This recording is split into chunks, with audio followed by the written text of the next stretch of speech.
Students, class 8th, subject history. Topic हमारा चल रहा है tribal dukes and the vision of a golden age, जिसमें मुंडास के बारे में हम पढ़ रहे हैं। ट्राइबल ग्रुप्स में कैसे उनको कैसा मुश्किलातें आई जून कल्टिवेशंस में। अंग्रेज़ों के बाद उन्होंने क्या किया, फॉरेस्ट लॉ उन्होंने कैसे बनाए। The problem with the trade, उनकी ट्रेड के साथ क्या हुई। During the 19th century, tribal groups found the traders and the money lenders were coming into forests. जो 19th century में उन्होंने क्या देखा, ट्राइबल ग्रुप्स ने उन्होंने देखा ट्रेडर्स और मनी लेंडर्स वो जंगलों में आने लगे। And offering cash loans to the tribal people and asking them to work for wage, वो उन्होंने पैसे ऑफर किए ट्राइबल ग्रुप्स को, आप पैसों के लिए काम करो, आप काम करो, हम आपको उसके बदले पैसे दे देंगे। Indian silk was and in demand in Europe market during the 18th century. जो इंडियन सिल्क थी वो डिमांड में थी यूरोप में, मार्केट में 18th सेंचुरी में। The Santhals of Hazaribagh and recorded cocoons the traders spend in the agencies who gave loan to the tribal people and collect the cocoons. जो संथाला से उनको वो पैसे देते थे ताकि वो कलेक्ट करे cocoons. The coconuts were exported to Burdwan और गावा, जो कोकोनट्स थे वो एक्सपोर्ट किए जाते थे उन जगहों पे। Where they sold at 5 times the price, अगर यहाँ पे वो 10 रुपये के मिलते थे, जहाँ पे एक्सपोर्ट करते थे वहाँ पे उनको 50 रुपीज़ मिलते थे। वो इतना उनको 5 times एक्स्ट्रा पैसे मिलते थे वहाँ पे जहाँ पे उनको वो बेचते थे। The search for work, the plight of the tribals who had to go far away from their home in search of work was even worse. जो ट्राइबल्स ग्रुप्स थे, जो प्लाइट उनकी थे, उनको दूर दूर जगहों पे काम करने जाना पड़ता था, वो उनके लिए बहुत मुश्किलातें हो रही थी उनको काम के लिए। The tribals were recruited in large numbers to work for tea plantation. जो ट्राइबल्स से उनको रिक्रूट किया, उनकी नौकरी उनको आदि को लगाई टी प्लांटेशन पे, जहाँ पे वो चाय के बागानों में उनको काम दिलाया गया।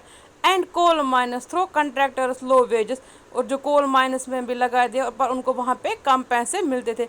And prevented them from returning home, और उनको घर जाने की परमिशन भी वो नहीं देते थे। A closer look, the tribal group rebelled in different of the country against the changes in laws. जो ट्राइबल ग्रुप से उन्होंने कंट्री में बहुत जगहों पे उन्होंने प्रदर्शन किए अगेंस्ट एक्सप्लॉइटेशन के, जो उनके ऊपर जो रेस्ट्रिक्शंस थी उनके ऊपर उन्होंने बहुत जगहों पे उन्होंने रिबेल किया, प्रोवोक किया, मतलब अपोजिशंस की। In the practice, the new taxes they had to pay and exploitation by the traders and money lenders, जो उनको ज़्यादा टैक्स देना पड़ता था, और जो ट्रेडर्स और मनी लेडर्स उनको ज़्यादा काम लेते थे और कम तनख्वाह देते, एक्सप्लॉइट करते थे, उनके खिलाफ उन्होंने बहुत आवाज़ें उठाई।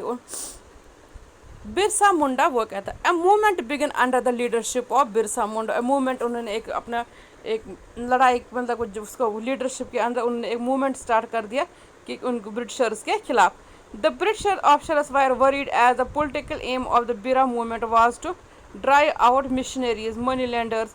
जो ब्रिटिशर्स के ऑफिसर्स क्या था, worried हो गए, चिंता में आ गए, क्योंकि जो पॉलिटिकल एम ब्यूरोस की थी वो क्या था उनको कि missionaries, money landers, Hindu landlords and the government and set up Munda Raj with Birsa at its head. वो चाहते थे कि जो ये बाकी जातियाँ हैं, मनी लैंडर्स हैं या हिंदूज हैं या गवर्नमेंट है, उनके खिलाफ वो मुंडा राज चलाना चाहते थे। इन 1895 बिरसा मुंडा वाज अरेस्ट। 1895 में बिरसा मुंडा अरेस्ट हो गए। ही वाज रिलीज्ड इन 1897 में उसको रिलीज़ कर दिया गया। And he turned the villagers to gather support, और जो गाँव वालों के साथ मिलकर वो सपोर्ट मांगने लगा। ही अर्ज्ड पीपल टू डिस्ट्रॉय रावणा, वो पीपल उसको कहने लगा कि आप रावण को डिस्ट्रॉय कर। ड्यूक्स एंड द यूरोपियन, रावणा कौन सा था, वो जो ड्यूक्स लोग थे और यूरोपियन लोग को उनको ख़त्म करो। And establish A kingdom under his leadership, और उनको बोलने लगा आप एक किंगडम लीडरशिप मेरे अंडर अपना राज चला। In 1900 Birsa died of cholera and the movement fade out. 1900 में बिरसा की मौत हो गई, और उसके बाद